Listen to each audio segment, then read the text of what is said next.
अस्सलाम वालेकुम मेरे प्यारे दोस्तों, कैसे हैं आप सब। उम्मीद करता हूँ कि आप सब दोस्त अहबाब खैर खैरियत से होंगे। आज की जो हमारे अमल का अनवान है मेरे प्यारे भाइयों, मिट्टी के पुतले पर एक छोटा सा अमल करें। यकीन माने जिस किसी के लिए ये अमल करोगे वो इंसान सारी उम्र आपका ग़ुलाम बन के रहेगा। वो आपसे बेपनाह मोहब्बत करेगा। रूठ हुए महबूब को मनाने का ये एक सुनहरी मौका है मेरे भाइयों। इस अमल को मर्द औरतें दोनों कर सकते हैं एक दूसरे पर। अगर कोई औरत अपने शौहर के लिए ये अमल करना चाहे तो वो भी कर सकते, अपने शौहर को अपने ताबे कर सकते, उससे अपनी हर जायज़ नजायज़ बात बनवा सकती है। महबूब प्यार में पागल हो जाएगा। जिस किसी को चाहो अपने प्यार में अपनी मोहब्बत में बेपनाह पागल कर सकते हो। उसे अपनी उंगली के इशारे पे आप नचा सकते हो। बिल्कुल ताकतवर और आजमूदा अमल है। ये दुनिया का ताकतवर अमल है। इस अमल को करने की देर है। महबूब आपके बगैर एक पल भी नहीं रह सकेगा। जो कोई आपका महबूब होगा, जिस लड़की के लिए आप दिन रात तड़पते हैं, दिन रात रोते हैं, उस लड़की की आपके बगैर सांसें भी रुक जाएंगी। जब तक वो आपसे बात नहीं करेगी, आपको नहीं मिलेगी, वो ठीक से सांस नहीं ले पाएगी। उम्मीद करता हूँ मेरे इस बताए हुए अमल से आप भाइयों को काफ़ी फ़ायदा होगा।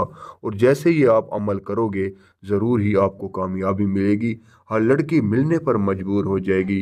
ये एक ऐसा अमल है कि किसी भी लड़की पर ये अमल करोगे वो आपसे मिलने पर मजबूर हो जाएगी। ये अमल उसे मजबूर कर देगा। जिस पर आपने लाखों का खर्चा किया है, लाखों रुपए उड़ाए हैं, तो वो लड़की एक बार आपके तल में चाटने को तैयार हो जाएगी। अमल को लाजमी करना है। आपने सिर्फ 21 बार आपने मिट्टी का पुतला बनाना है। जैसे इंसान है वैसे आपने मिट्टी का छोटा सा पुतला बना लेना है। और आपने 121 बार मेरा बताया हुआ लफ्ज़ जो आपको मैं अभी पढ़ के बताऊंगा, वो 121 बार पढ़ के उस मिट्टी के पुतले पर फूंक मार देनी है। और 11 बार उस लड़की का नाम लेना है। जैसे आप 11 बार उस लड़की का नाम लोगे, वो लड़की उसी टाइम आपको कॉल पे कॉल करेगी, आपकी दीवानी हो जाएगी। उसके दिल में आपके लिए बेपनाह मोहब्बत पैदा हो जाएगी। आप जैसा चाहोगे वो लड़की वैसा करेगी। अमल को करने से पहले आपने हमसे इजाज़त लेनी है। और इस यूट्यूब चैनल को सब्सक्राइब लाजमी करें। किसी बात की समझ आए तो रब्ता नंबर मौजूद है, उस पर रब्ता कर सकते हैं। और आपको मैं एक लफ्ज़ है जो पढ़ के सुनाता हूँ, वो आपने ऐसे पढ़ना है। और मेरे भाइयों, आपने जो लफ्ज़ आपको पढ़ के मैं आपने ये लफ्ज़ ऐसे पढ़ना है, हक तनाशु इतलज अताशु स्वाहा।